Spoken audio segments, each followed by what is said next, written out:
Lucy says hi. Tell her I said hello. Yes, we are live.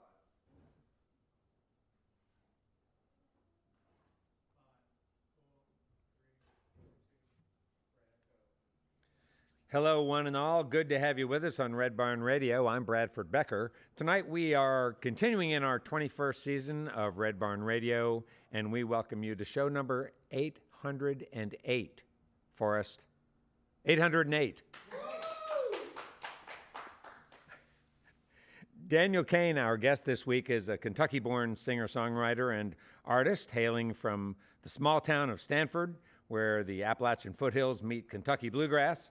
A natural-born genre bender, Daniel's songs span the sonic spectrum so far, expressing hues of grassy folk, outlaw, country, roots, roots. Let me start that sentence one more time, shall I? Yes. A natural-born genre bender, Daniel's songs span the sonic spectrum, so far expressing hues of grassy folk, outlaw country, roots rock and blues. He'll play solo for us tonight on Red Barn Radio. Welcome, Daniel Cain. Thank you so much. This song's called There's a Lot More, and it's a song when I wrote it, I thought a little bit, there's a lot more about Kentucky from what I was seeing at the time, and maybe a lot more about myself as well.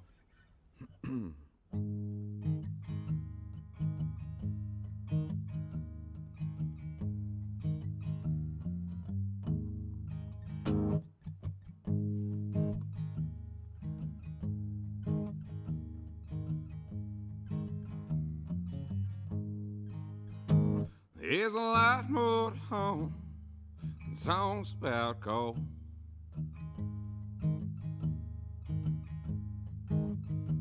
There's a lot more ways for you to lose your soul.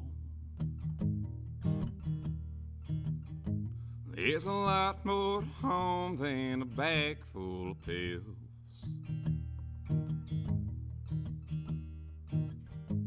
There's a lot more to life than a mess of cheap thrills. There's a lot more to say than saying more than.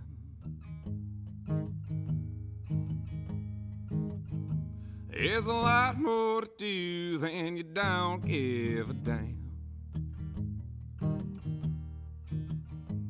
There's a lot more to me than what you see in this life.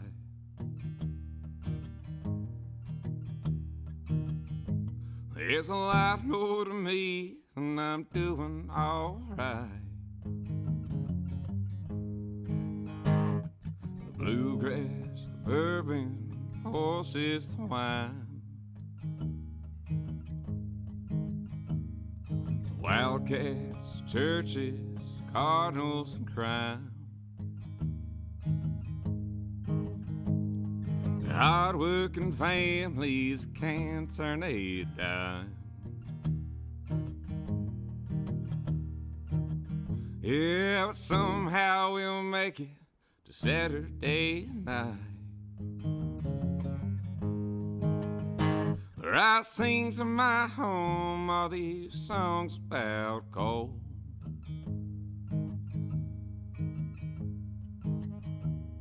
And all of the ways that I'm losing my soul. Well, I sing to you folks about a bag full of pills.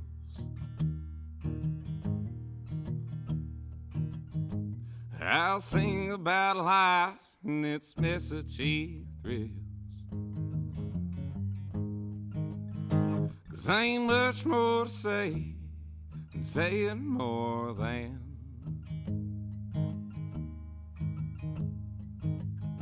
Hell, ain't much more to do, so here I am. Well, ain't much more to me than what you see in this life.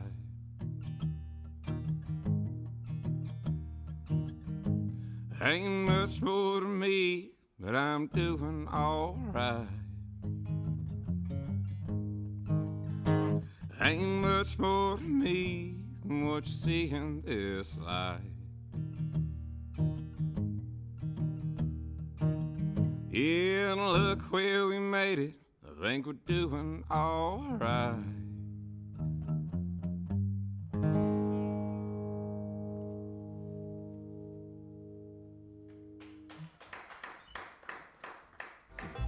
Good evening and welcome to Red Barn Radio. Wherever in the world you're listening, welcome to Roots Music Southern Style. Thanks to WEKU, Red Barn Radio's official radio partner, NPR for Central and Eastern Kentucky. Listen online at weku.org. Red Barn Radio is supported by Visit Lex, Lexington, Kentucky's Convention and Visitors Bureau. More information on what Lexington has to offer is at visitlex.com. LexArts, Lexington, Kentucky's premier cultural development, advocacy, and fundraising organization, working for the development of a strong and vibrant arts community as a means of enhancing the quality of life in Central Kentucky. Follow Red Barn Radio on Twitter and like us on Facebook. Here's the host of Red Barn Radio to tell us more about tonight's performers. Our guest this evening on Red Barn Radio is Daniel Cain. Daniel's lyrics are born from the heart and explore a myriad of themes from good and evil, life and death, everyday experiences, relationships, and his love of the outdoors and nature. He's touched the heart and soul, playing at venues and festivals in Kentucky, and now delving into surrounding states and beyond. We're so glad to have Daniel here with us tonight on Red Barn Radio. Welcome, Daniel Cain. Thank you, guys. Thank you.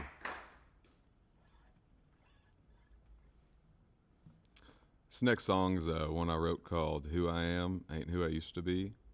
My journey's been definitely interesting. Not necessarily exactly what I planned. I'm happy for it. But in 2020, a lot of the songs you're going to hear tonight are when I started writing this catalog. And I'd always like to think of myself when I was writing this one that I was kind of trying to slow down my young rambling days and change my ways a little bit. Yeah, I just kind of came up with this song called Who I Am Ain't Who I Used to Be. So hope you guys like it.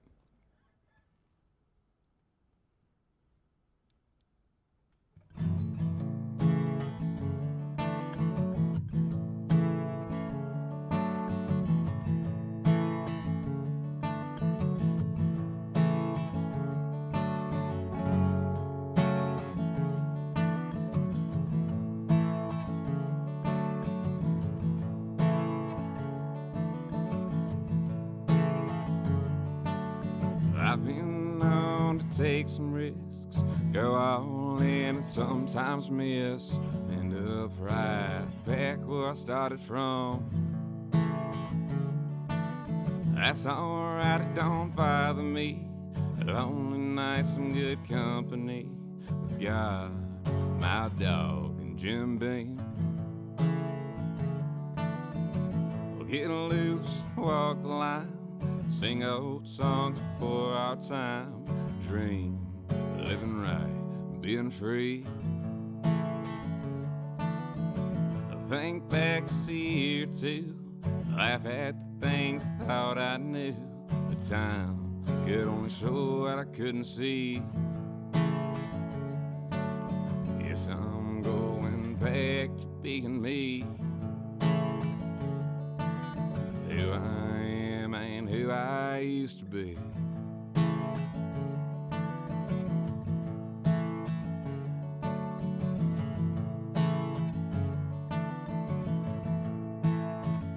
Yeah, I used to be the king of Friday night. Keep it going till the morning light.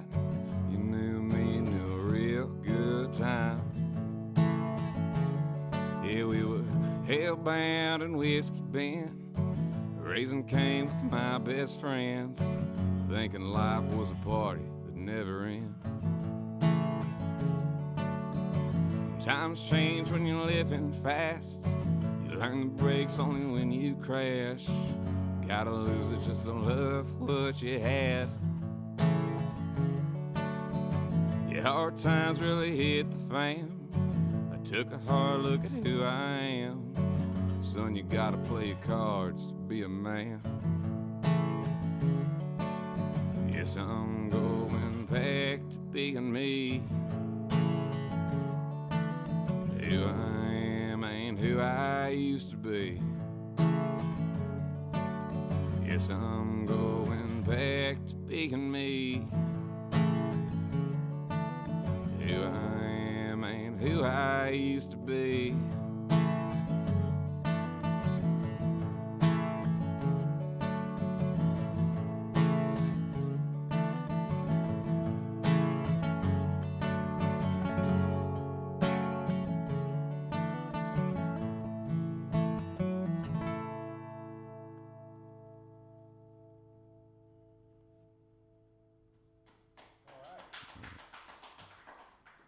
Thank you, guys.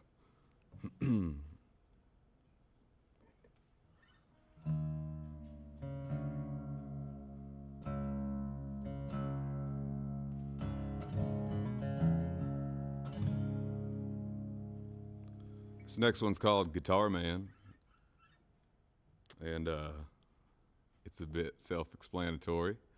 It's about living the life of a guitar man. And I wrote this one with my buddy Chris Linton probably 2 summers ago. And yeah, been working on this one for a while.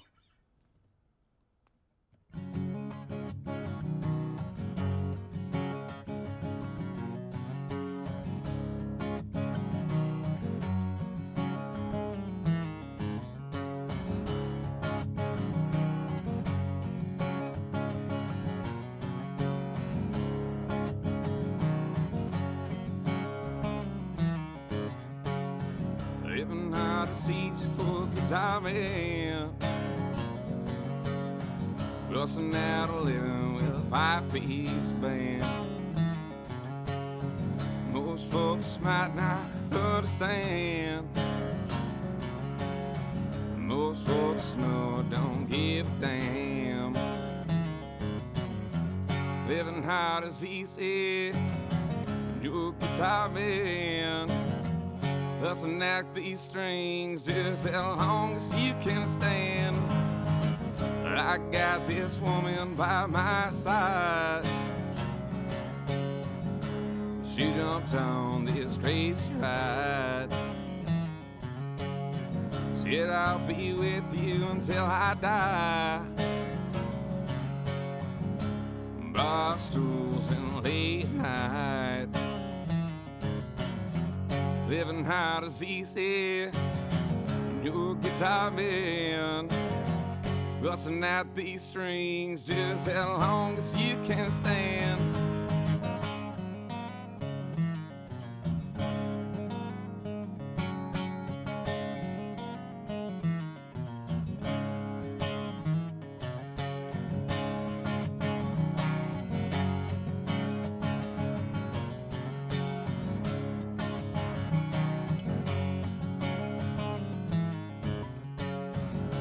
What comes next for a guitar man? I drew a card, so I'll play the hand. Everybody claims to be your friend. It'll all wash in the end. Living hard is easy. You're a guitar man. Busting out these strings just as long as you can stand.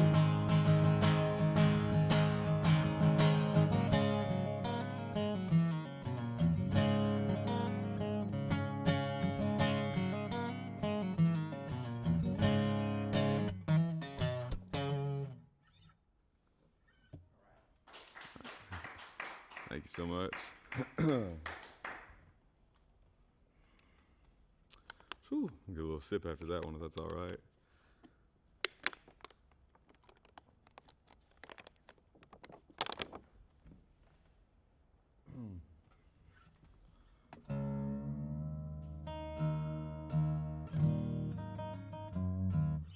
All right. So yeah, I do as of right now, span the sonic spectrum. I saw that's where you guys said that. I like that. I thought it was cool. This is a more of a bluesy tune. I was in the mood of blues when I was writing it. I wrote this one probably like when I was first starting to play shows. I got just the adrenaline and anxiety and self-design pressure was just, it was just insane before shows. And the way I started dealing with that was I would start trying to write a song within the next couple hours up to a show. I would just be like, force myself to like sit down and focus on writing something new. And the first time I tried that is when I came up with this song. It's called Black Dogs and Alley Cats.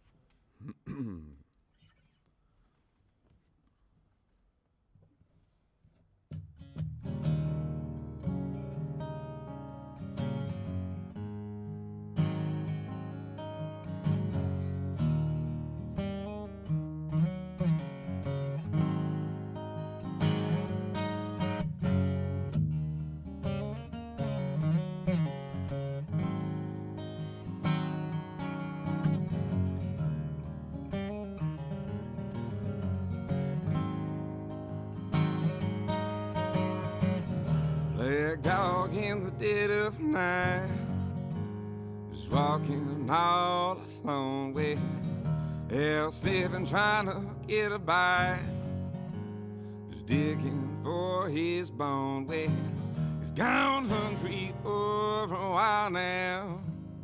You can't take much longer. His mean bark's turning to a bite now.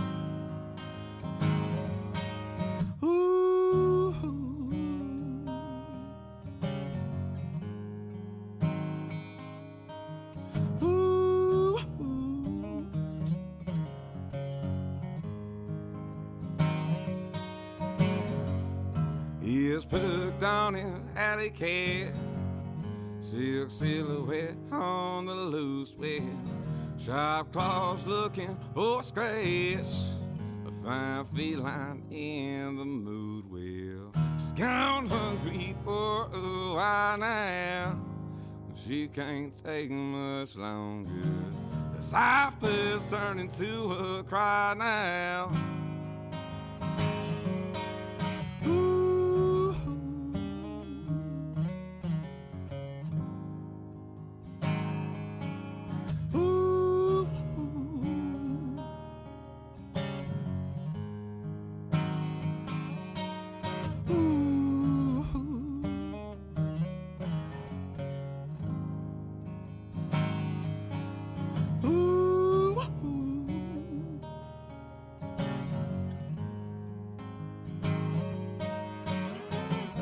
Black dog heard that alley cat, tail wagging, he was on the move. Coming home to that alley cat, on a chase lost in the groove. Well, they're gone hungry for a while now. There won't be much longer. They're gone wild, you can hear them crying out.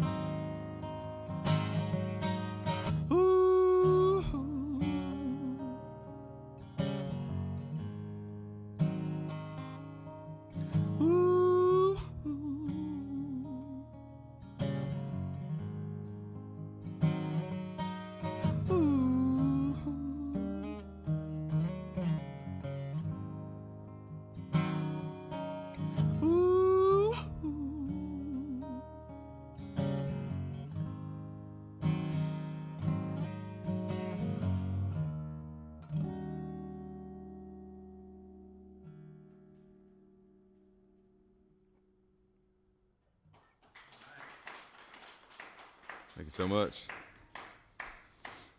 Thank you. Supposed to play another one. All right, y'all. This one's called Save My Soul. Talking on that myriad of themes, I suppose. This one's definitely just about struggles with the red guy and the guy with long hair on both shoulders.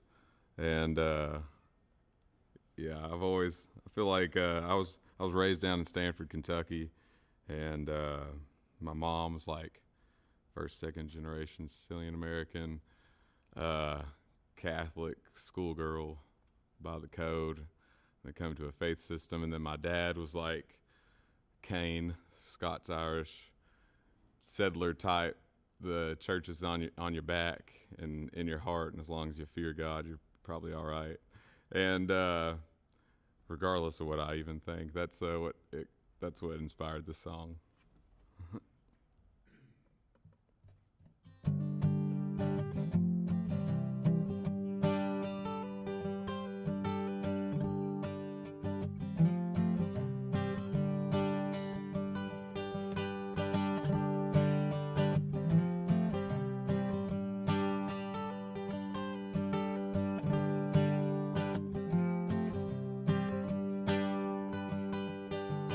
I've searched my soul this whole world over for the words to say, for the words to say. Prayed to God, shook hands with the devil for the song to sing, for the song to sing. Well, God said, son, rest high on that mountain, don't you run away, don't you run away. The devil's in the valley pouring liquor from the fountain, don't you wanna play, don't you wanna play. Hear that call, Lord, I get that feeling. I'm feeling so high, though I'm underneath the ceiling. Dancing with the devil, God has turned me to a villain. I'll save my soul, God is better to make a killing.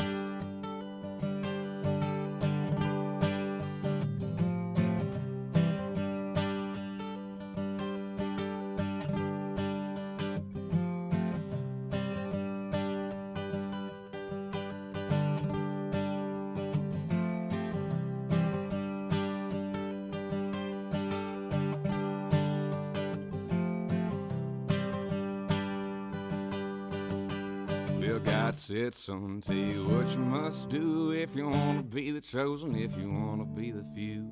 Pray, pray, pray, give him 7 hallelujahs, grab a shovel, dig a hole, throw your demons in a tomb. You're gonna keep reaching, boy, he's never gonna stop with his whiskey and his women, son, he keeps his water hot. His entry wasn't easy when he's rounding up his lot. Once your name's in the book of life, you'll never be forgot. Hear that call, Lord, I get that feeling. I'm feeling so high, though I'm underneath the ceiling. Dancing with the devil, God has turned me to a villain. I'll save my soul, God is about to make a killing. Well, save my soul, God is about to make a killing. I'll save my soul, God is about to make a killing. I said, save my soul, God is about to make a killing.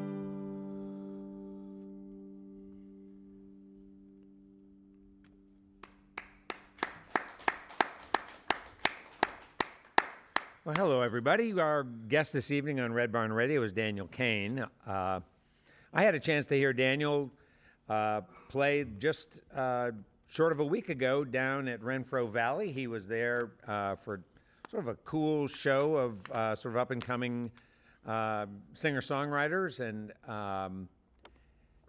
after a couple of acoustic sets by the other folks, Daniel poured it on with a full band, big band sound. It was a great show. Thank you. Really, really enjoyed that. Appreciate that. Are those guys that you play with routinely, or? Hoping to start. Yeah. We've played one show before that, and we've had 2 rehearsals up till then, actually. Yeah, I think there are a lot of people in the audience who would have been surprised that you'd only rehearsed that material a couple of times. Those are some great cats, man. They are just some amazing players, and the guitarist is Elijah Boone Miller, the drummer's Austin Clark, bassist Christian Mullins, and then on pedal steel Alden Oldfield. And I know that Elijah has his own trio, actually, the Elijah Boone Miller Trio. And to my knowledge, him and Christian have been at it together in that trio for a long time, and I don't know if it's as long, but for some time, Austin Clark as well. That's right. So I think that's they right. got a lot of natural chemistry, and then I try to be open and malleable and bring what I got, but I think it just kind of, sometimes you have a lucky strike with a good chemistry, and we all felt the same way. We all felt a little surprised by how quickly we were able to come together. And so the tenure's not been long, but I do hope that we keep it rolling with some shows. Yeah, you should. We got some more lined up right now. So Oh, good. Yeah. Good. So when you got together for the first time to rehearse, did were you sort of in the role of director, or did you just play the tunes acoustically and let them listen through them? Did they come to the rehearsal already having listened to some of your tunes? What I did was I simply recorded all of my stuff acoustically, put it all in a file with a key, sent it to them, let them do what they were going to do with it. I gave a lot of trust, I'll put it like that, just a lot of trust before the first meeting. But we showed up. All those guys are, I mean, they treat themselves very professionally, and they were all ready to go. Kind of seemed like they've been working with my stuff for a while, and it was just, it just worked out that way. Well, that's excellent. Now, tell us about that event, and was that pretty cool to be selected as part of that? Yeah, that was crazy. They dubbed me a Kentucky rising star of country music. I was like, Yeah. wow, that's a nice name. Thanks. Well, yeah. But it was really cool. I had just a real deep sentiment to Renfro Valley in my heart anyways. How come? I grew up in Stanford, probably about 40 minutes west, and I still live in just right outside of Stanford right now. I should say I moved back to living around there. It meant a lot because when I was young, my dad kind of took me to Renfro at least once or twice as a kid. Just I guess to even rewind a little bit more, my dad was a troubadour, local troubadour, musician, guitar teacher, ran a guitar store. Yeah, let's go there. I'd love to hear you talk man. about that. Yeah. Yeah, I'll just put it like that. He was a music man. And when I was really young, I used to ride around with him, either to shows or something involving music. I mean, he was also a wheeler and a dealer with guitars and stuff too, so he had a lot of buddies out in everywhere, it seemed like. And I think it was just one of those things where we were riding by there one time, and he always was really good at pulling into a place like that and all of a sudden making it real cool for me. And he just gotta be like, oh, son, this is where the music happens. Like, up till the interstate changes, competed with the Grand Ole Opry, and told me the whole history of the place. And then I remember a couple years later, we ended up at the Kentucky Music Hall of Fame for an induction of some sort. And and then he got to play actually as a fill-in player with the house band at one time. And I just remember how much it meant to him. And I remember the focus he was honing in on when he was trying to get those songs ready. Do you remember that? I can remember it so clearly. And I think that all just subconsciously, I mean, obviously it must have meant something to me. And so, yeah, Renfro was just a really, really cool opportunity for me because it felt like a full circle moment with kind of my own heritage, with my own Cain family name. And Yeah. unfortunately, my dad, he passed just over a year ago from cancer. And so a lot of this means just a lot to me, just on so many levels I probably couldn't even explain. But Since your dad passed, have you sort of rekindled a lot of memories, memories of things that you kind of took for granted when he was here with you? Because you didn't necessarily have to recall them, right? You could always talk about them, and now he's not here. Have you found yourself nostalgic about some of your early childhood memories of your dad, like you described, for instance, when he was part of that house band, and what you remember about his focus? yeah, to be honest, every single little thing I'm doing and the way I'm expressing myself as an artist is so intimately tied into rekindling memories. I also feel like, I mean, I was literally in the green room where a lot of cool, old school, classic country famous names are like carved into that door that says men only dressing room or women only. And I'm sitting there, and I just honestly, like, I kind of always feel like I'm having, in those times is when I'm like, specifically at Renfro that night, I remember I felt like I had a moment with him too. So it's kind of like, I still feel like I'm creating new memories the more I keep, I guess, riding on that quote unquote same old train. Yeah. Yeah. But in terms of like old school memories, like, yeah, it definitely brings up a lot. I will say the gratitude I've,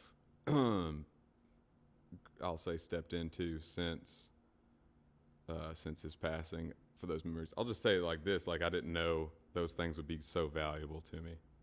I didn't know that those are the things I would hold on to. I don't know if that makes any sense, but I didn't expect these kind of things to be so special, because as a kid, how can you? It's just like, that was my life. It was just around me. I thought it was cool, because even my friends were like, Dad plays music, man, that's cool. But I just never knew where it would take me. I'll put it like that. Talk about that guitar store that did your dad own the guitar store? Or was he managed? Oh, he did. Oh yeah, he was a one-man employee, owner, operator. Tell me about that store. What do you remember about the store? Isn't there anymore? It's not. Okay, it's yeah. Actually, it was on Main Street in Stanford, Kentucky. It's now called Kentucky Soaps and Such. Oh. Right across from the Bluebird Cafe. Stanford's a sweet little spot nowadays. But yeah, that's where I got my first guitar. That's I'll just tell you that story. Yeah. I'll tell you that story. So Stanford, I mean, of course this might be opinion based, but I feel like before the iPhones and stuff, it was a lot different on how kids operated. And maybe also because it was Stanford and times were a little different there, no matter what times were like modern wise. But what I'm saying is, I could get home from Stanford Elementary off the bus, and my dad would leave a quarter on the kitchen counter when I got there, and that meant I could walk down the block to the Derms Family Grocery. I mean, I was young, but this is what happened. They trusted me to walk down there, get a fudge round, eat that on the way another block down to Main Street, and then I could walk into his shop, and then it's usually him and some old blues cats jamming in there. You know, a lot of cool hangouts. But it was like the old school brick and mortar store, and I would do that after school and just hang out a lot. And then my dad made it seem really cool if I would help him polish guitars. So I was like, yeah, I'll do that then. So the one day I can remember when I got my first guitar was I was polishing these guitars, and one just had a mirror image to it, and I was like, this one looks a lot different, Dad. What is this one? And he said, well, that's a left-handed guitar.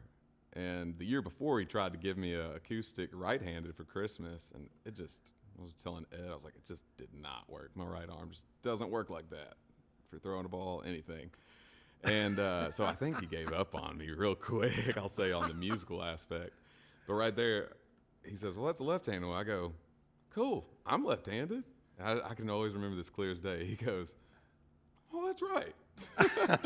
Hey, bring that over here. And he lets me get behind the counter. He takes a guitar, and then he sits across from me. And it's just crazy because immediately, let's say if you're a right-handed player and you're sitting across, it's a mirror image. So immediately, Sure. I just see a mirror. And he just goes, probably gave him the E minor, something like that. Sure. And I was just like, and then he shows me the A. He showed me, like, I could just immediately pick up the face chords. And I just remember his face. I'd never seen my dad be so proud in his eyes, not having to make it up, nothing. He was just like, and I just remember he went,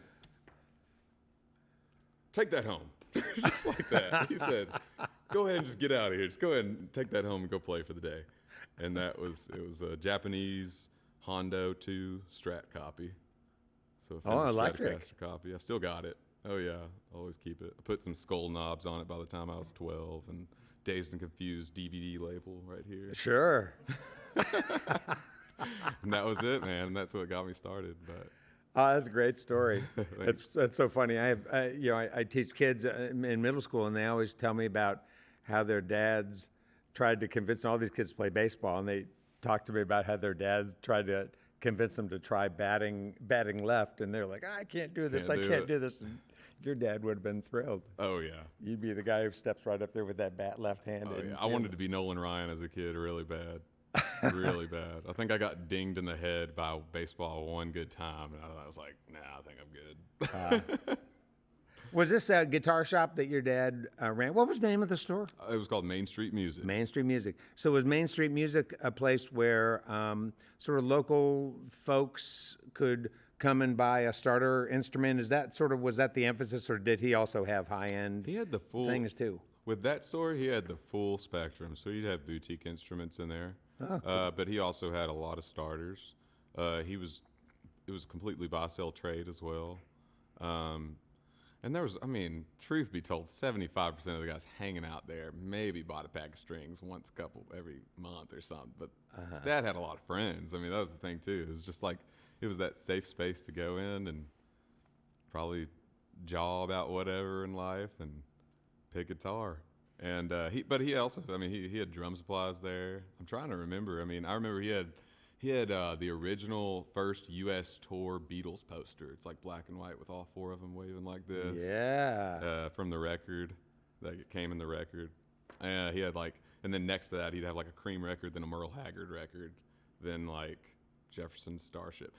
So he had like a full genre spectrum in there that it was very welcome for, and it was just the full 9 yards. He had to close it, around. It was probably around, I think it was in like 03 or 04, something like. Okay, no. so It was probably in 07, around the housing bubble. so Something some like that. time ago. Yeah, and then what he ended up doing, which is another reason I'd be riding around the roads all the time with him, was to survive in the music sales business.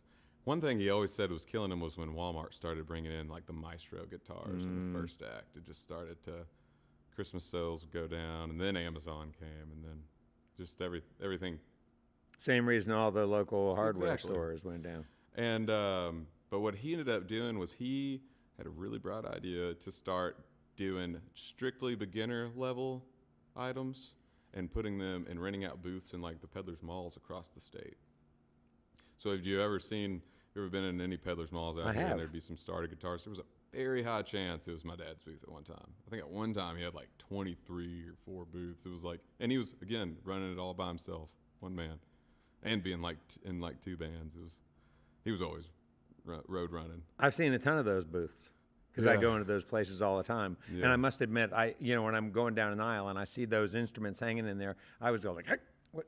And then I kind of go, oh no, it's Absolutely. Yeah. starter instruments. But cool niche. Yeah, right. So I ended up. I love that. Around, I guess it was the fall of 2021. He started to get really ill, and I ended up taking over one of his booths, and I still run it. So, just for sentiment purpose, to be honest, Huh. for the main purpose of it. But down in Danville, there's a place called Vendors Village, and I'm keeping the booth alive. All right. Yeah. Ha. Well, I love that you had that childhood in that space. That's a really rich story. Thank you. Yeah. Yeah, and it's just great. And a great story about your relationship with your dad. Yeah. Absolutely. Definitely keeping them close. I should say.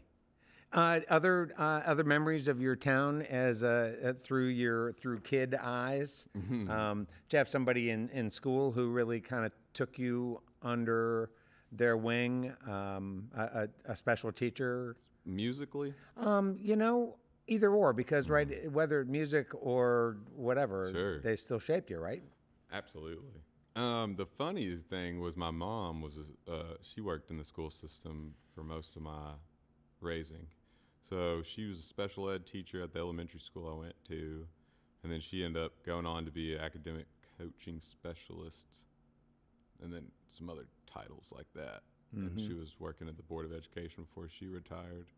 Because of that, I had like 100 second moms in the school system, if that makes any sense. Oh, Like, yeah. They all knew who I was, and it's like, Daniel. So I feel shaped by that alone. But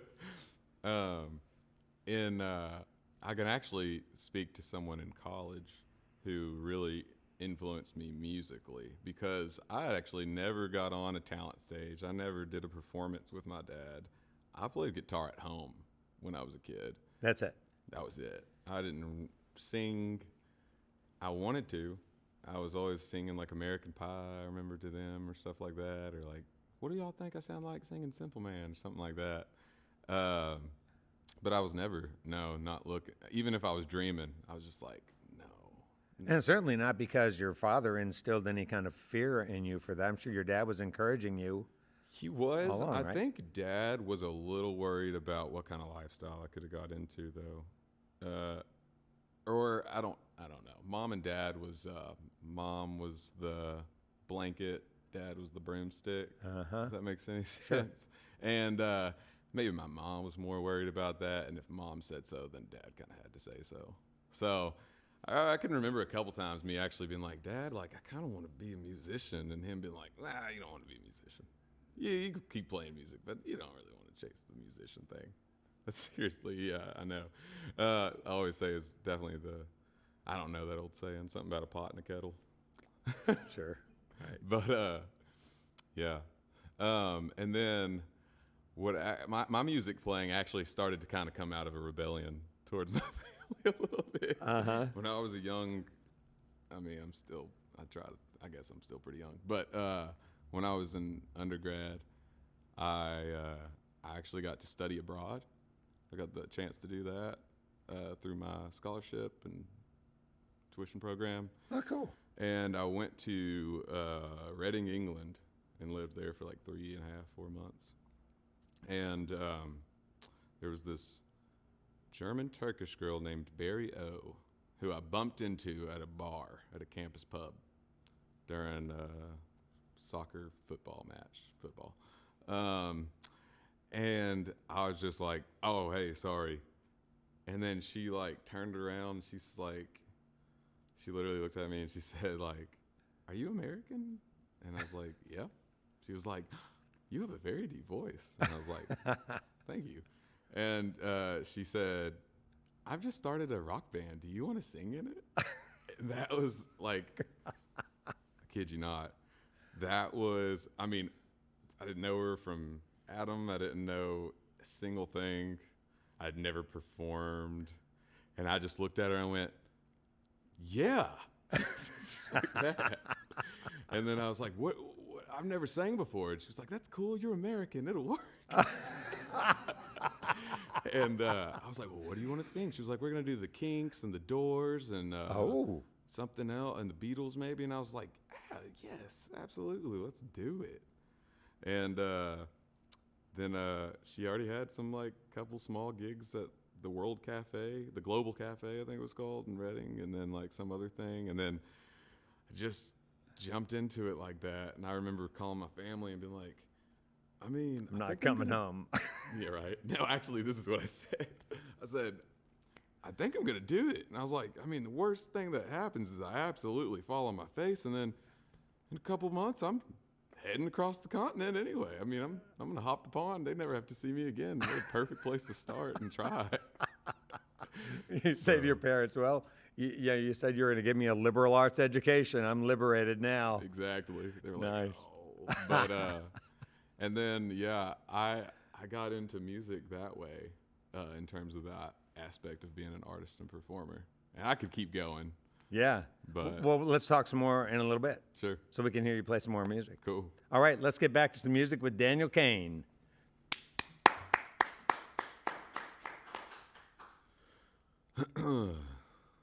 So this is actually probably one of their sadder songs you're going to hear tonight. I wrote this one probably less than a year ago. Grief is a crazy thing. It'd take you through a full spectrum of emotion and thought and lenses of reality. And this one's called Life Goes On. Nobody gives a damn.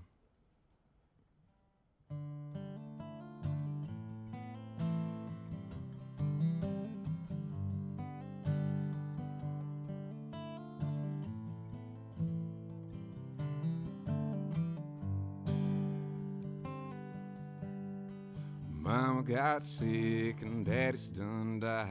Sister's messed up, well, the brother's staying high. Life goes on, nobody gives a damn. Play the hand you dealt, be a simple man.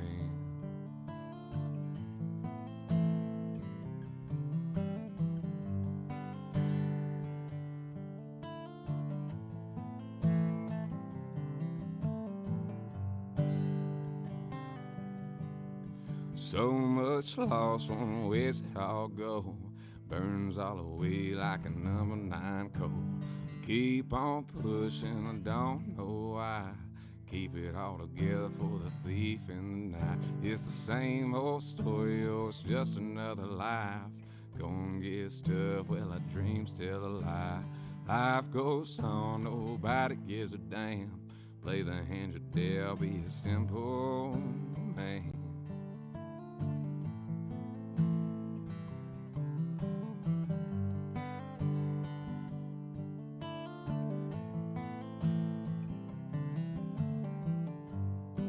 Oh, it's the same old story, oh, it's just another life.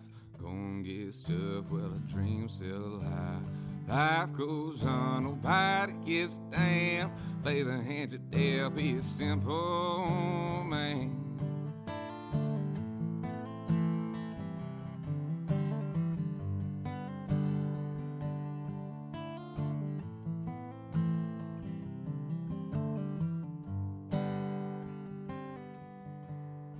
It only gets worse, ain't nowhere to run. Tomorrow starts to feel like a loaded gun. I keep on pushing, I don't know why. Keep it all together for the thief in the night. It's the same old story, oh, it's just another life. Gonna get stuff, well, the dream's still alive. Life goes on, nobody gives a damn. Play the hand you dealt, be a simple man.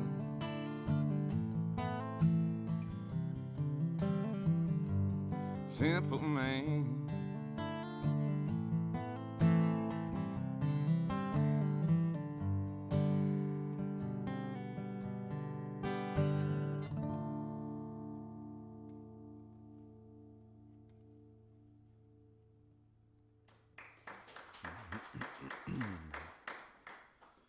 Hey, y'all. This one's called A Boy from Kentucky.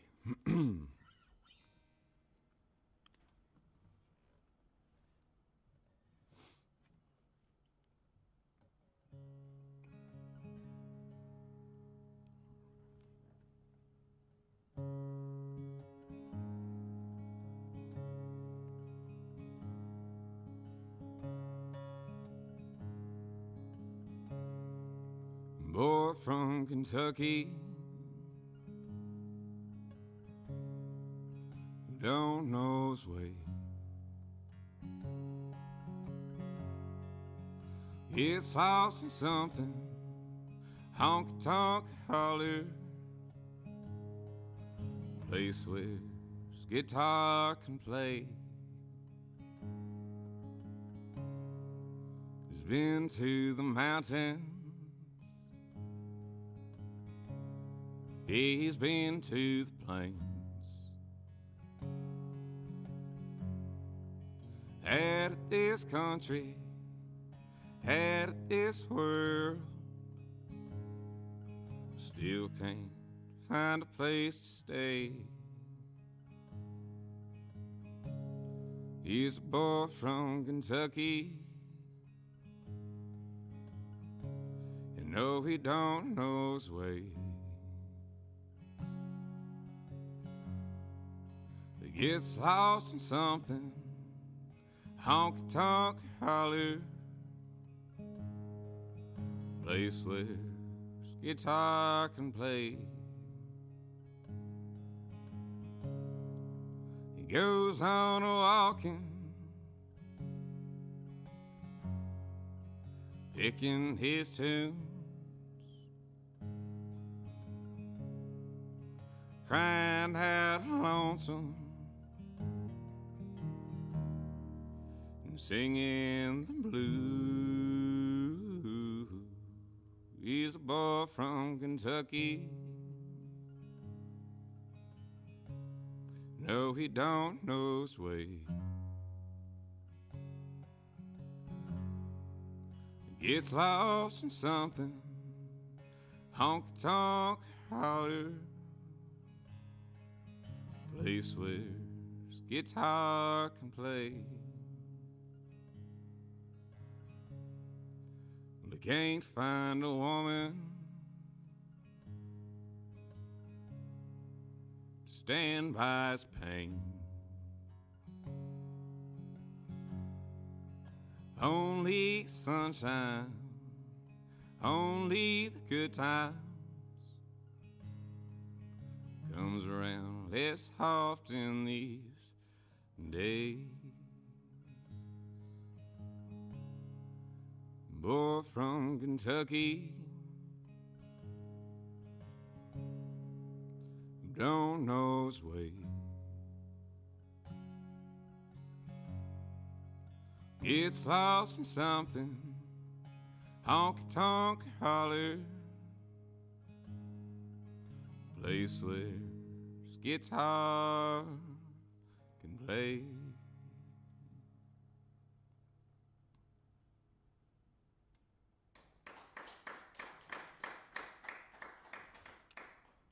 Thank you. This next one, I actually wrote this song in probably like 2016. It's when I was still in school, and came to me. I was doing some experimenting in life, and melodies were just coming to me like crazy, and I'd keep hearing just Jimi Hendrix in my head all the time. And I was just in another bluesy vibe, and I was taking a shower in my house, and I just randomly got this like just that cool noise in my head, and I was like, it's the first time I really like was like, I'm gonna jump on that, I'm gonna jump on this thing in my brain. So I just jumped out of the shower,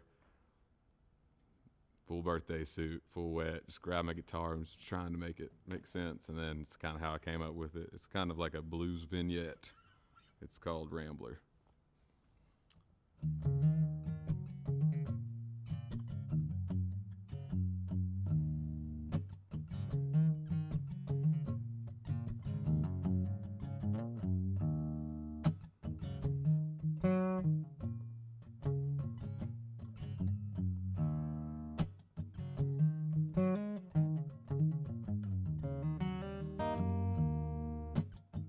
I was born with a six-shoot resting in my hands. It's to fight or run from right, drawn to distant lands. Word on the streets got a mean streak, something you can't stand. Round after round, town after town, I'm just a rambling man.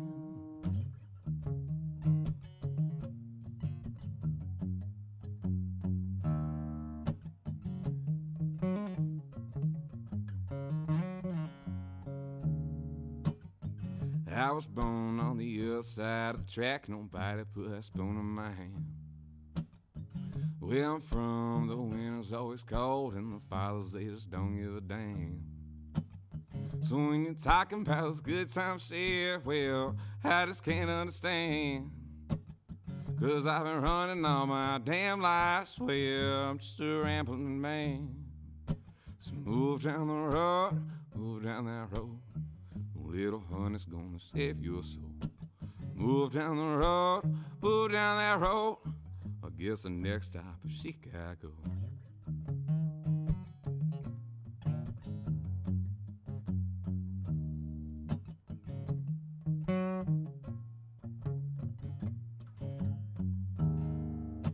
Move down the road, move down that road. Little honey's gonna save your soul. Move down the road, move down that road.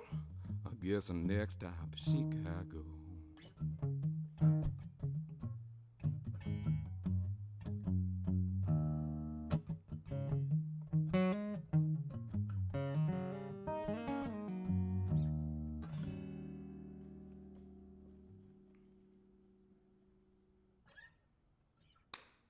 All right. Well, we got lots of music and conversation left with Daniel Cain, but I'd like to take a minute to remind listeners that Red Barn live streams, both tonight's and on any given Wednesday, remain available online for you to view at your leisure. Our live video stream is available on the weku.org website, as is our audio stream, compliments of WGAD.net in Central New York. Don't miss a single episode of our program, and be sure to tell your friends what you like about Red Barn Radio. And you know what? We also like to hear from you. Tell us what you like about Red Barn Radio. That means a lot to us. Our guest next week is singer-songwriter Ethan Wayne. Ethan has braided together a sound that can only be described as Eastern Kentucky. Genre isn't a huge topic of conversation here on Red Barn, but our listeners all agree that distinctive sound has definitely emerged. The world agrees that a distinctive sound has emerged from the region, that's for sure. And Ethan Wayne is just one sampling of that. Ethan has spent the last decade refining his craft to what some folks might call Eastern Kentucky's new sound harvest. It's a sound inspired by so many great local musicians, many of whom have played here on this stage. I'm thinking Wayne Graham, Josh Nolan, Nicholas Jamerson, to name just a few. Ethan is actively working on his first full-length album at Fat Cave Studios. It's titled Sounds of Home. No date has actually been set, but you can look for this album to release in the spring of 2023, which is just now. We look forward to our evening with Ethan and his band. You should too. That's Ethan Wayne, next week on Red Barn Radio. Now let's get back to tonight's Red Barn Radio program. We welcome you on our social media platforms, broadcasting live from the Arts Place Performance Hall here in the Grand City of Lexington, Kentucky. Welcome back, Daniel Cain. Thank you.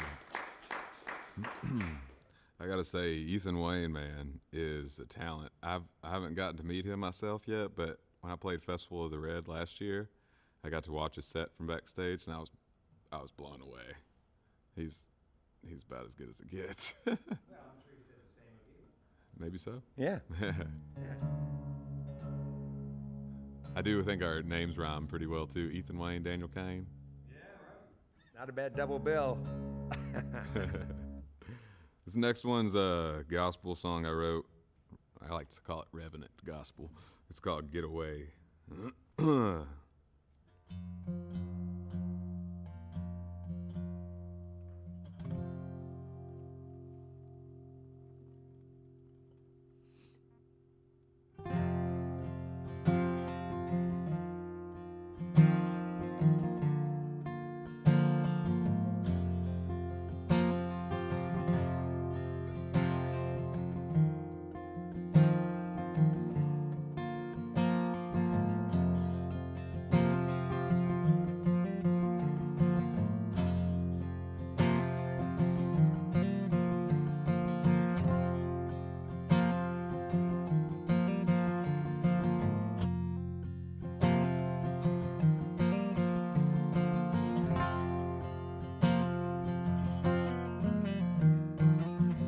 Don't believe what the devil may tell you, but what he may tell you sounds nice. The river's gone, wings on your back, just do anything you would like. 'Cause there'll come a day, that day's of reckoning, where you'll have to reap what you sow. We'll take back the house that was given, the temple that held in your soul.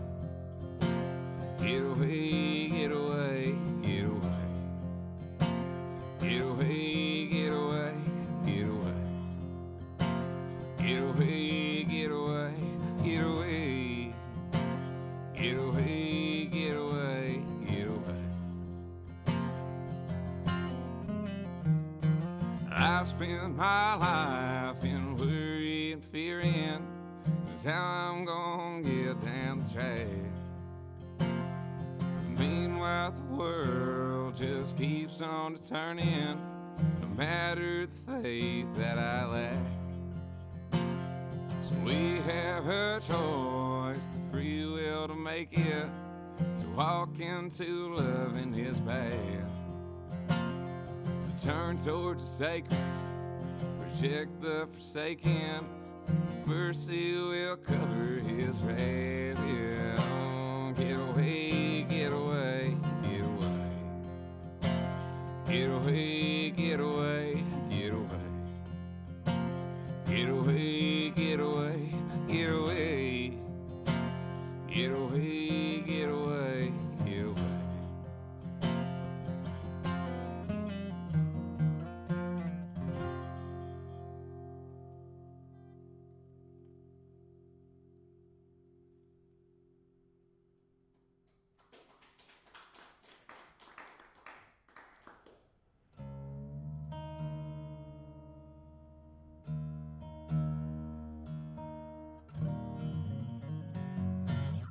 Right.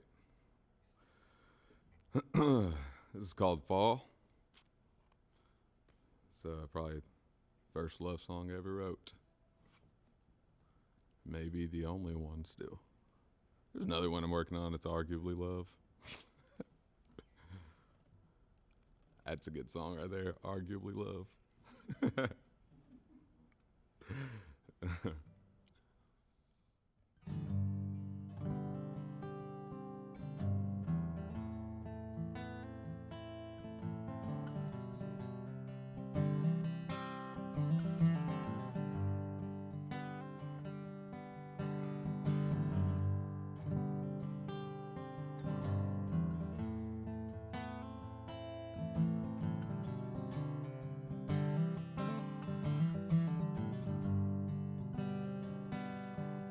If I fall back down, would you help me?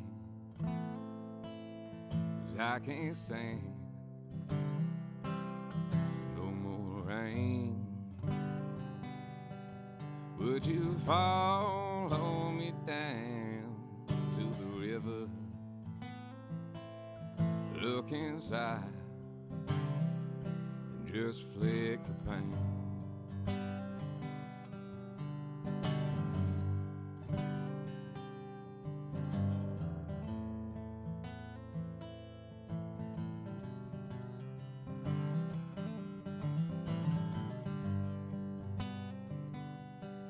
Been a long, hard year, I know that, baby.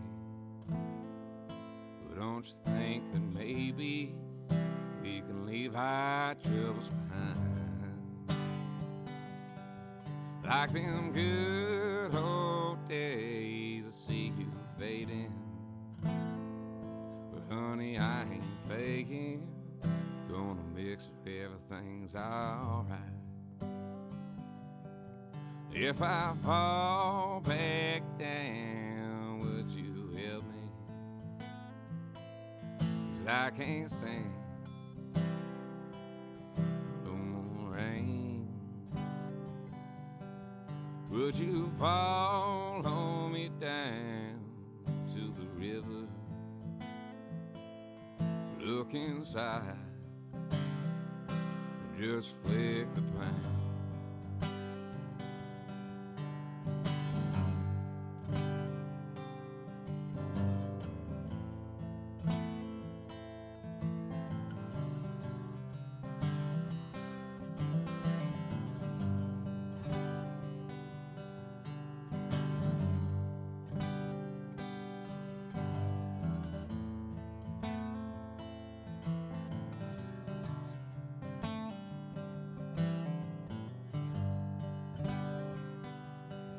If I fall back down, would you help me? Would you help me ease the pain? If I fall back down, yeah, would you help me? Would you help me ease the pain?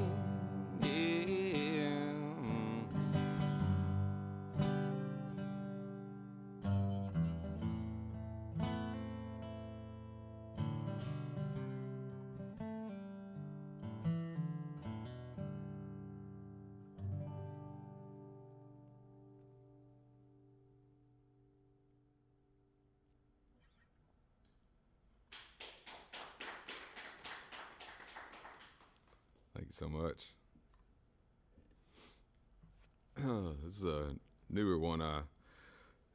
Maybe the newest one I've finished up and started playing out at shows. I was feeling blue in autumn, so I named it Autumn Blue. It's kind of, I don't care to talk about myself a little bit. I feel like I'm someone who can definitely have issues with deep trust towards people at times in my life, and I think sometimes that's translated into my partnership with my partner, so relationships and whatnot. And I think one thing I started working on versus always thinking it must be someone else's fault is that maybe it's something going on with me. And so that's where I reflected on this one and wrote this tune. Let's try that again.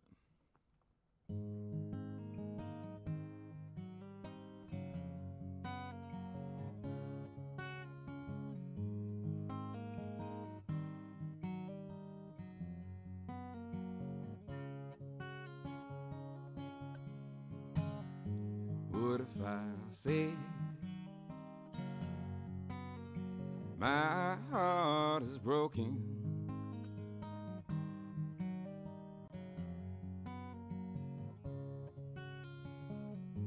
What if I said exactly what I thought?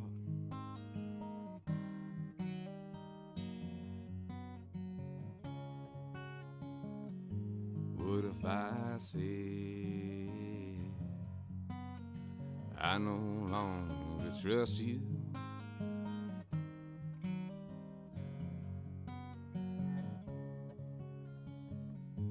Would you hold on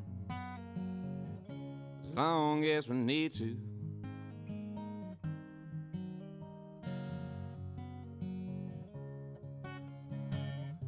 Would you run away? Would you lie to my face?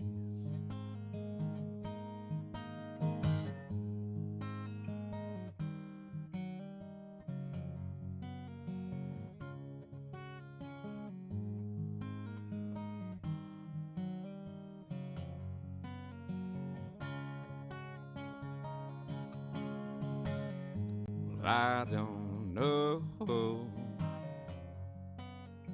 Maybe it's just me.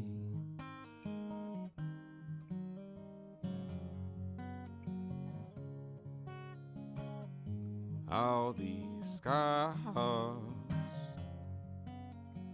just too thick to bleed.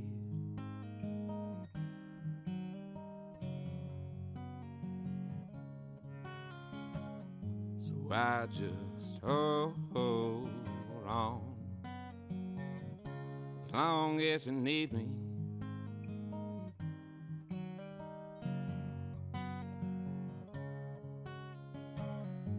Till someday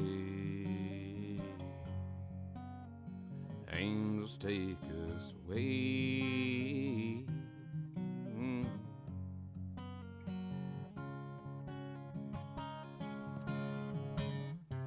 Angels take me away.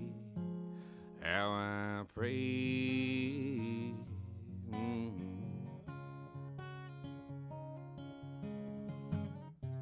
Angels take me away. How I pray.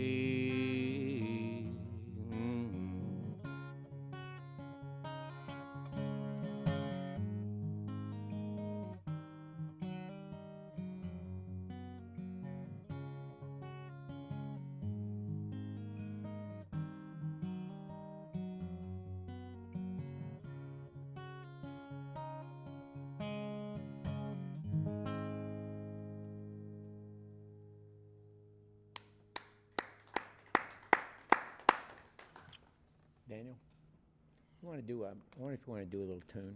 Yeah, I think so. Yeah, go ahead. Cool. Yeah, take a minute. Tune it up a little bit. Yeah, absolutely. I was hearing that too. Hey, Forrest, can you hand me the phone? Cool.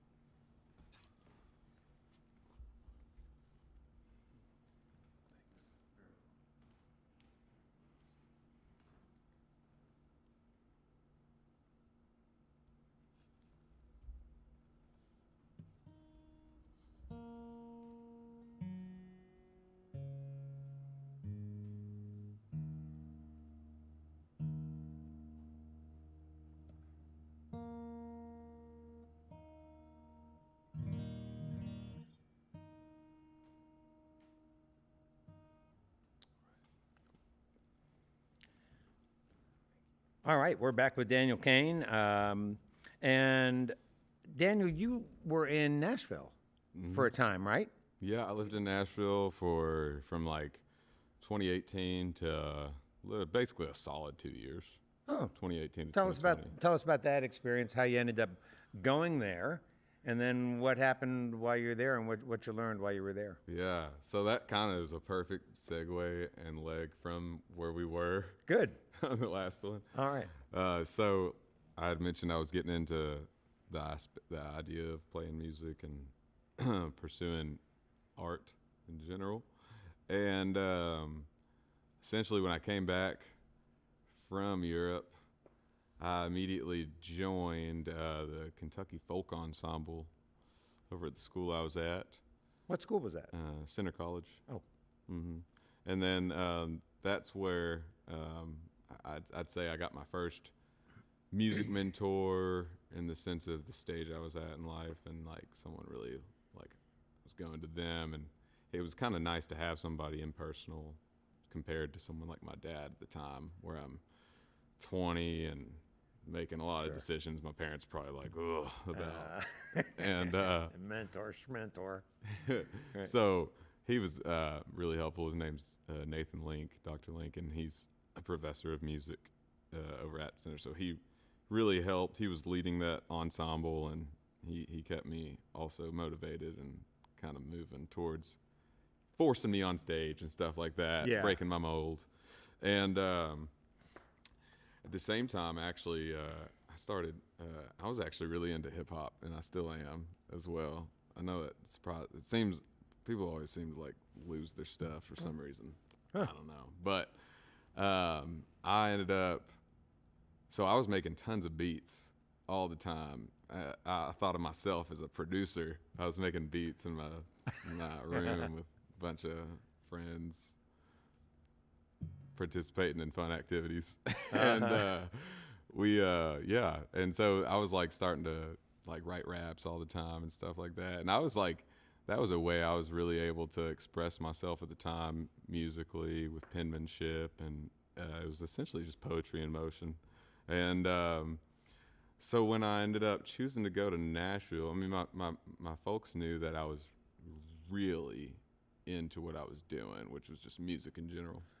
And I was a psych major, about to graduate from undergrad. I told them I didn't want to go to grad school and stuff. I just wanted to figure myself out. That's pretty much how open-ended I was leaving myself. So I ended up saving up what to me was a big amount of money at the time. And I just told my folks, I was like, I got a buddy making a bunch of music down in Nashville with a bunch of cats out at Belmont.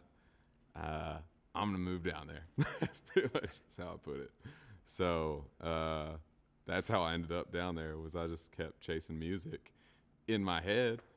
So then fast forward to me actually moving to Nashville, and it turned into me going negative in my bank account 150 times probably, and just like trying to survive, starting to work like 3 jobs and partying a lot. Definitely not like I was just telling my friend who's up here today, I was like, there's a beautiful irony from when I came back and started playing music, because I don't know if it's how it is to you guys, but in Lincoln County, you know, I say I was going to Nashville and people are like, oh, you must be chasing country music or something like that.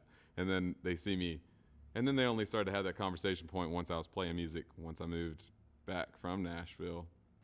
And it was funny because I'd always be like, I actually didn't start getting on stage till after all that. So I feel like there's just some fun irony to the aspect of going to Nashville, not actually playing music, actually starting to chase my dream with music once I left Nashville. So, I mean, I don't know much to say about my time there. I was, I guess, 22 to 24 years old, and I just really trying to figure myself out. Finding yourself. Just finding myself, soul searching. Yeah, so an important part of the journey. Absolutely. It was definitely part of the journey. The cool full circle moment with that, it's right at the end of March. I'm playing. I would go on like a 2-mile run outside I lived in like right in the middle of Green Hills area, literally half a block from Music Row. Huh. So you're right, because I tell people too, I think subconsciously dreams were getting sewed into my mind a little more the more I was actually in the grid of Nashville at the time, like just seeing everything be promoted. Sure. And but I used to go on a 2-mile run, and one of the places that always passed was called Brown's Diner, and it's a really cool spot. I remember I walked in, it's like literally, I don't know, it just doesn't look like it's supposed to be there, like because it's part of just old classic Nashville still. And I walked in one time, and I'm just always been the type to just probably ask stupid questions. So I go, "Hey, you got a stage right there." Just, I don't know. That's not a question. Right, more like just a statement. And then he just looks at me and goes, "You want to play?"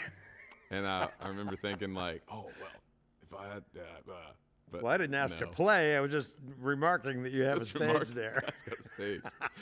So that ended up being a place I started to frequent by myself. Like, you know, a lot of the guys I was living with, we were all around that same age, definitely just absorbed by the digital age. Our eyes, our whole social sphere glued through our phones and social media. Yeah. Everything was just somewhat artificial, the way I would honestly put it.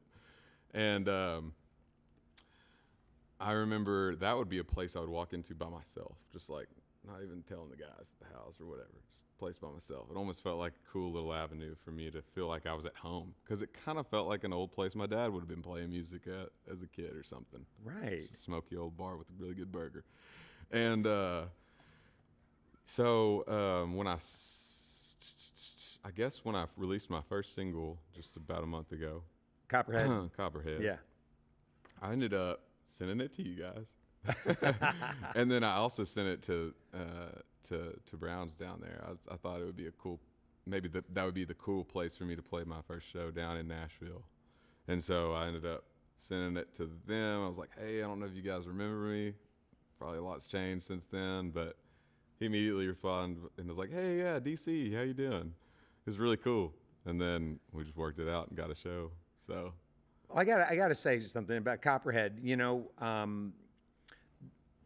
there's a real swampy sound to that. I gotta believe you were after that. I mean, with the slide and everything else, and then with the vocal element there, and I gotta say, I keep hearing Tony Joe White.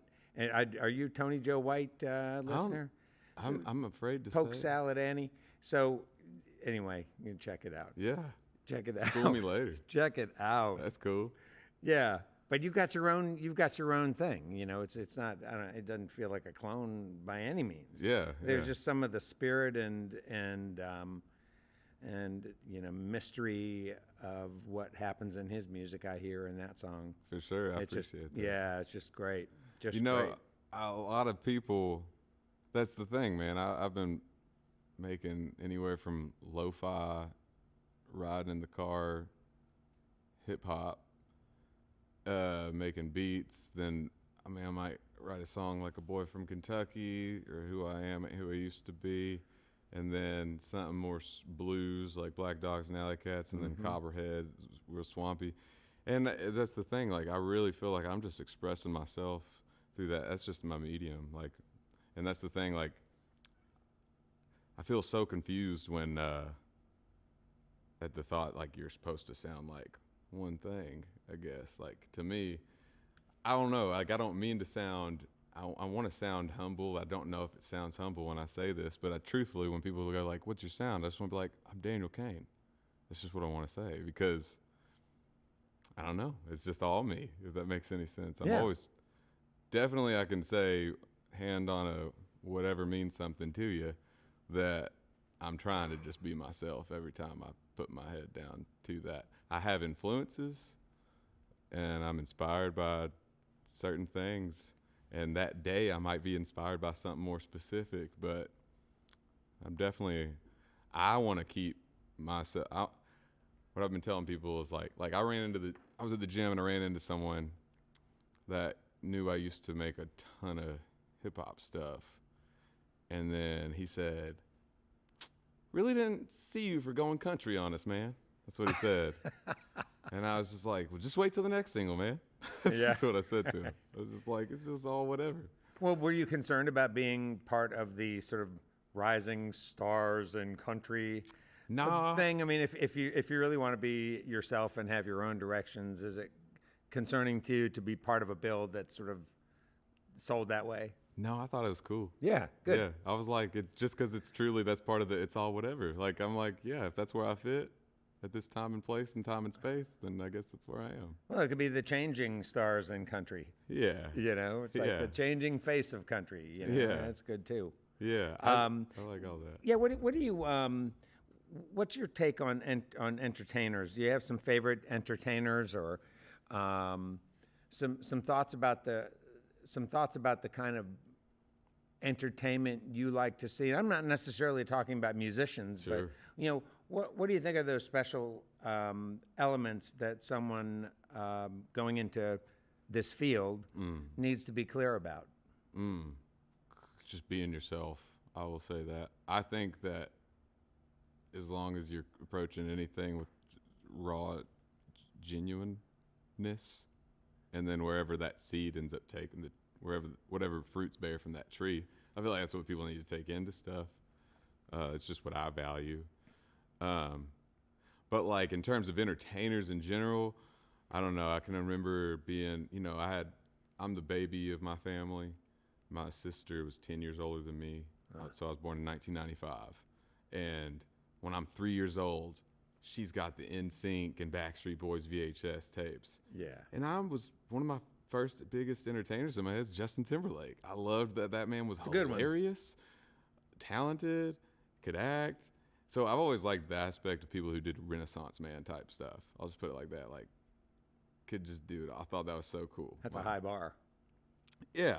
I also like, he's socially unpopular, and I'm not talking about his social opinions, but I have to mention Kanye West, a man who musically would reinvent himself conceptually with his albums every single time, from like his first album to Yeezus. There was anything like that.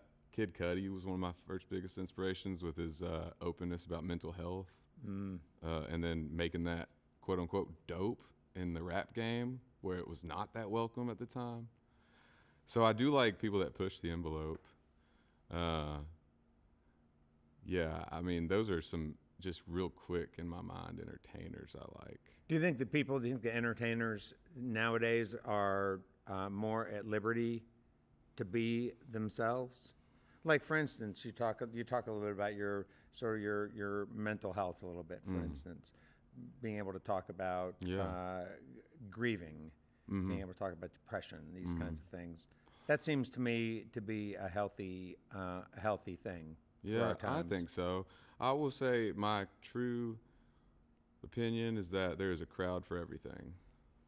So I just feel like no matter what, there's probably a niche somewhere. And that's why I think people should believe in trying to do what they do as long as they're not trying to hurt nobody.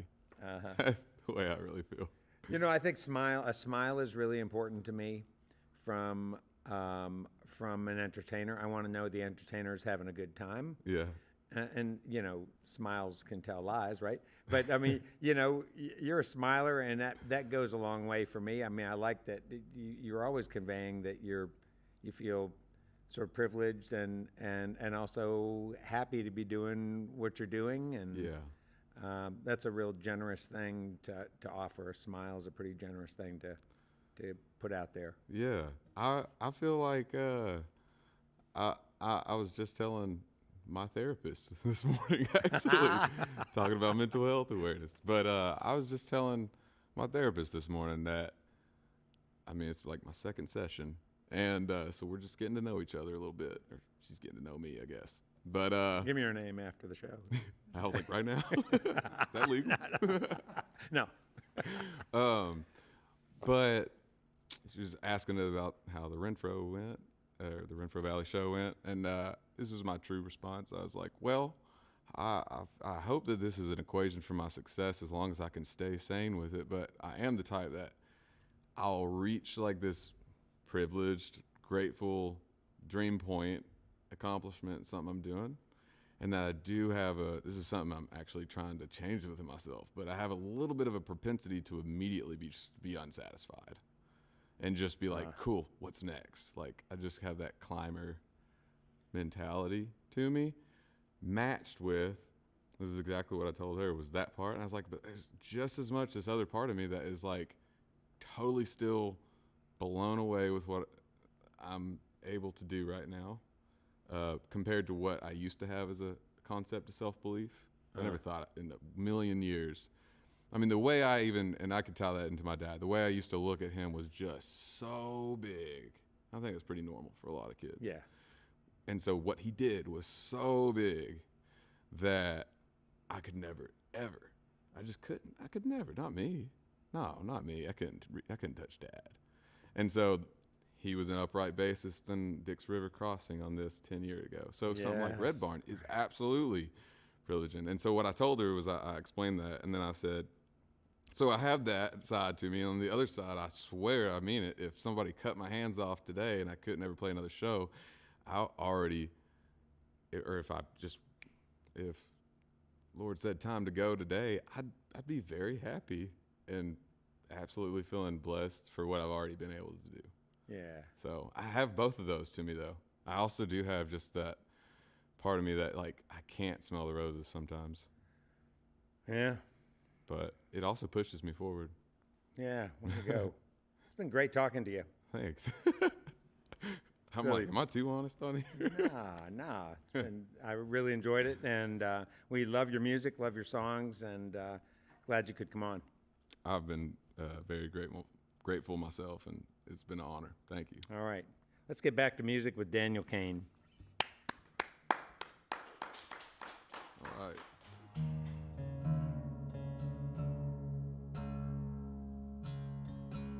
This is actually Copperhead, which is the first song I have released to date. It's produced by Dwayne Lundy. And we had Aaron Smith and Tom Nato on it, and me. I wrote this one because a guy pissed me off. And it's truth be told, and I ended up going a lot of the ways if I feel wronged by mankind of any sort, I usually disconnect from man and connect with nature to deal with it. So I went out hiking, I guess the summer of 21, and I went to Pinnacles and the Red River Gorge and camped out there at Indian Creek, and in both occurrences I ran into copperheads. And it was actually, in my whole life, that was the first time I'd ran right into a copperhead. And I realized very quickly that as long as I was not bothering it was not trying to bother me. And it was up on top of Pinnacles where me and that copperhead actually sat just a foot away from each other and just like basked in the sun. I swear. And it's just what inspired it, because I was kind of like, man, I think I like this more than my fellow man at times.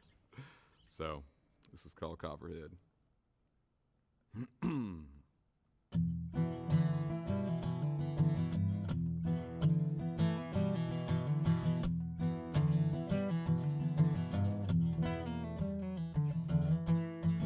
Copperhead come through a white grapevine.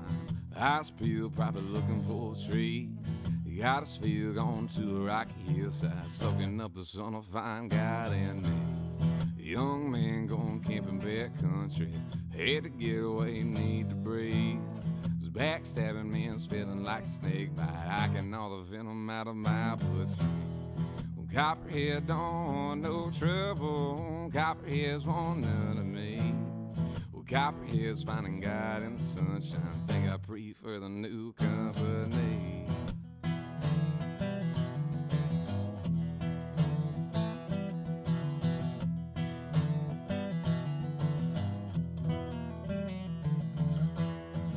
Get close, but it don't go too far. Observe, but it don't disturb. I realize the world's not mine, so why is it always so damn hard to see?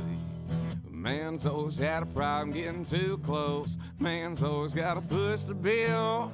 High legs make for bad foundations. Make the wrong step, copperhead's gon' kill. Copperhead don't want no trouble. Copperheads want none of me. Copperhead's finding God in the sunshine. Think I prefer the new company.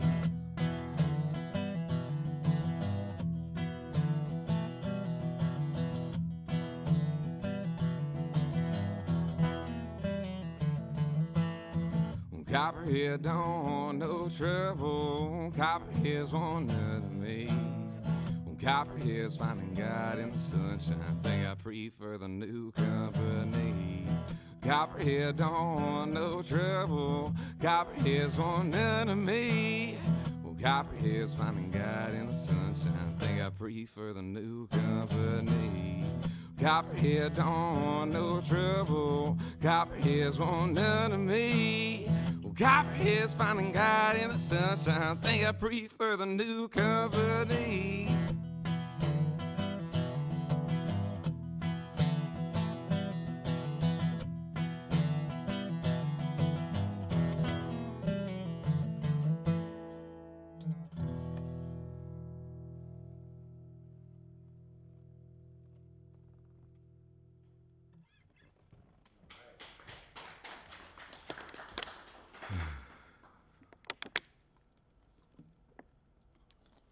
Thank you so much. Let me get a little sip.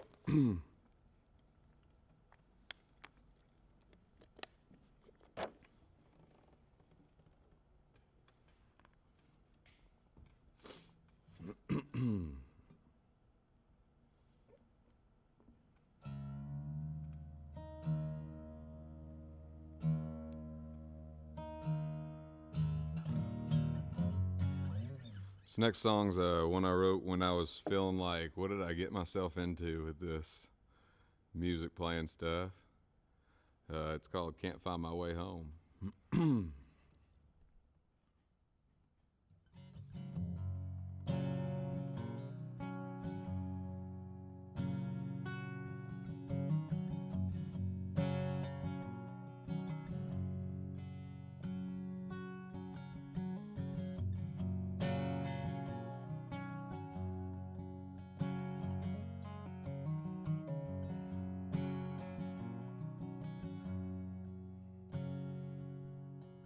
I've been broke down.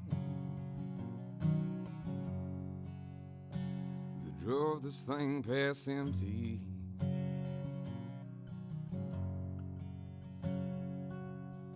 Nowhere to go now. Just praying something fix me.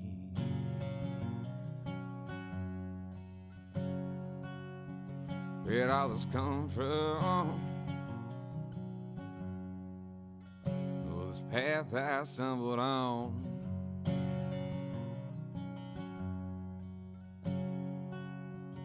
Oh, it's changed me. Would rather be alone.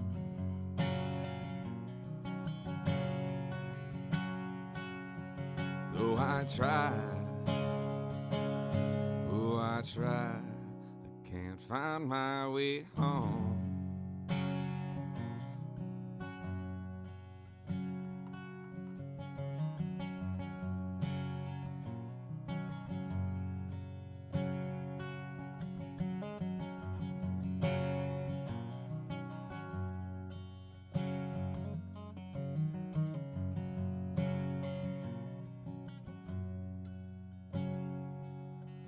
Out here races, oh, my time is moving slow.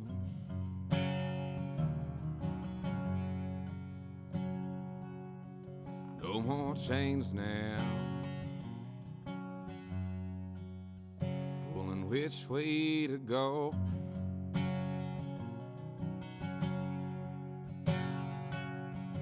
Though I try, Oh, I try, I can't find my way home.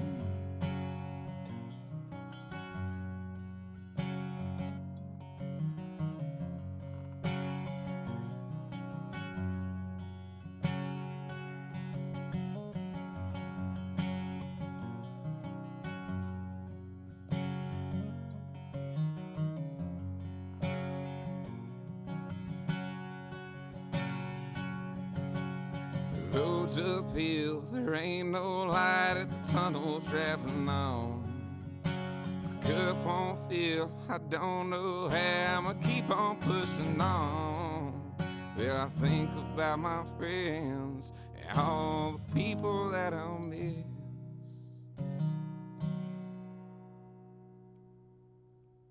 I gotta find my way home. Gotta find my way home.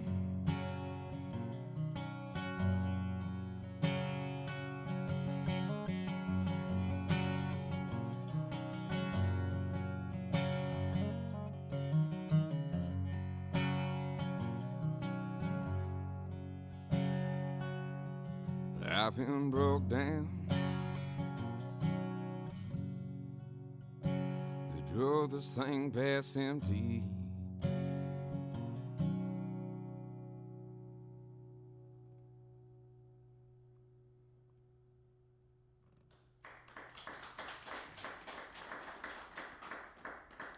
Thank you so much. Yeah, this was a song I wrote as a 2020 anthem when I first started playing some bar shows. It's called Losing It. I gotta augment a word here, but see if you can figure out which one it is.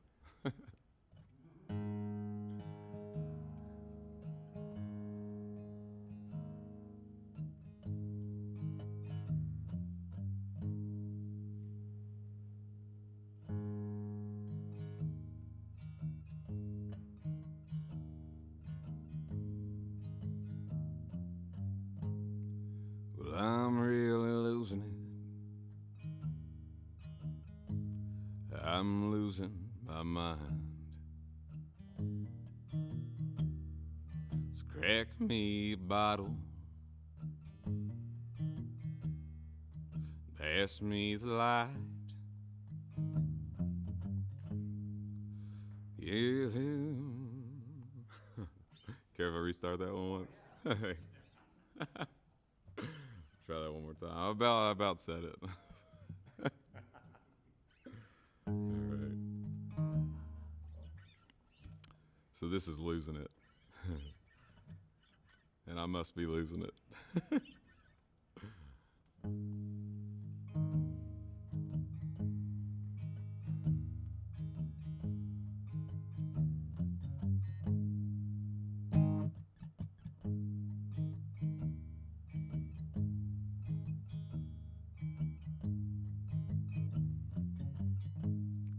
Well, I'm really losing it. I'm losing my mind. So crack me a bottle and pass me the light. Well, I'm sick of trying. I'm tired of this fight. Get your last punch in, honey, and kiss me goodnight. Well, I'm really losing it. I think I've done lost my mind. So crack me a bottle or six, pass me the light. Play this in a barroom or out by the fire. Shoot, play it at my funeral when you feel like crying. just a string of words to dance in your mind. Isn't that just crazy, baby? Isn't that so nice? Really losing it. I think we've done lost our minds. Let's crack us a bottle or 10 and pass us the light.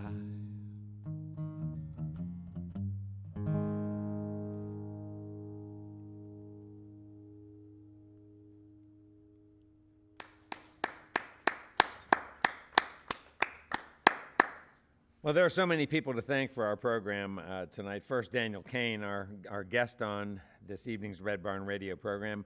We are ever grateful for our volunteers and our staff who make our production happen so beautifully each and every week. We want to thank all of you for listening to our webcast, watching us on social media, and those listening to us on the network of Red Barn stations and media worldwide. Thanks to WEKU, Red Barn's premier radio partner. That's Central and Eastern Kentucky's radio news leader. You can listen online at weku.org. It's your chance to hear more great live music from Red Barn Radio and WEKU. Those of you here in the Central Kentucky area, you got to be sure to check out Red Barn TV. It's our weekly program of music, now on ABC 36 WTVQ. Check it out. Red Barn Radio comes to you from our home, the Arts Place Performance Hall in downtown Lexington, Kentucky. Our website has updates and further information on our guests and our program. We're on the web at redbarnradio.com. I wonder if, before we finish up tonight, Daniel, could you play one more for us? I can do one more, yeah. Ah, right. All right. Let's get back Daniel Cain. Thank you guys again for having me. This is actually going to be the next single I'll be releasing, and it's called Time to Go. Pun was intended.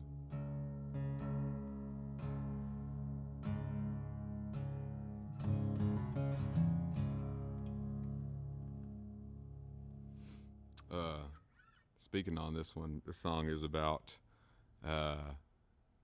just growing up in Lincoln County. Maybe the whole country could be like, no, it's growing up here too. But I do feel like it's something people relate with where I'm from, is the unfortunate side of it when addiction doesn't get addressed and takes one's life. And this is a unforgiving tune expressing the that side, which is death. So it's called Time to Go.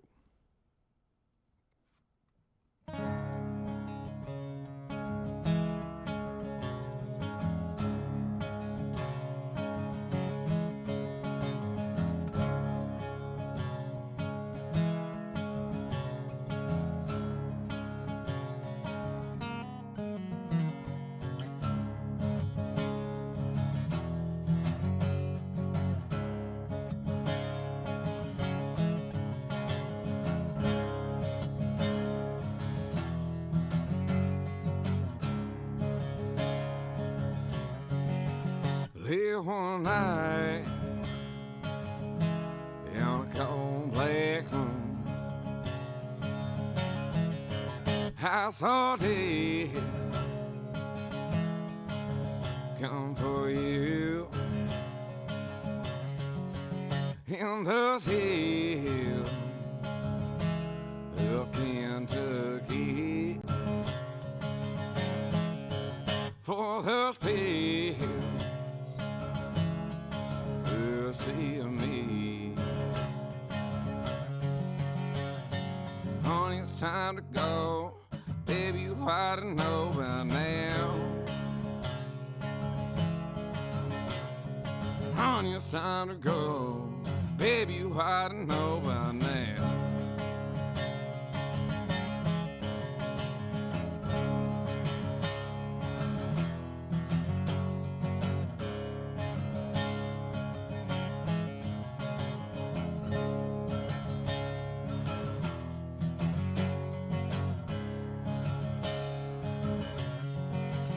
Will you give in?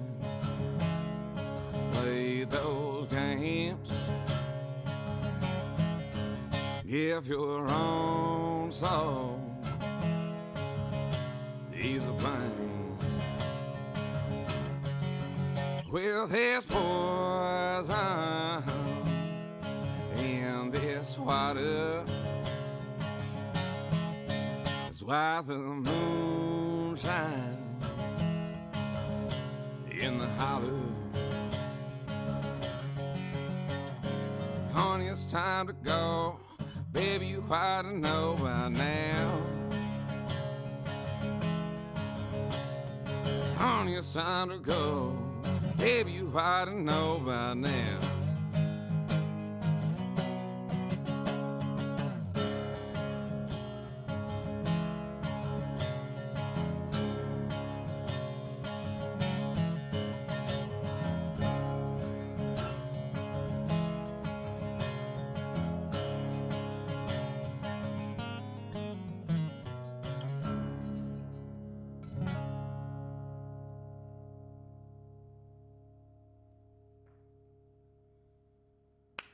All right. Well, that's all for our show for this week. You can see and hear Red Barn Radio worldwide as we stream live on the web on YouTube, Facebook, and Twitch. Wednesdays, 7 p.m. Eastern in North America. You can also listen to archived performances on Patreon, Spotify, and iTunes. And remember this, every like, comment, share, and subscribe helps bring roots music Southern style to your neck of the woods. And finally this, if any of our featured artists are performing in your area, please get out there and see them live. They need you now more than ever. From all of us here at Red Barn Radio to all of our friends worldwide, keep working together to be safe and healthy. And until next time, good night from Red Barn Radio.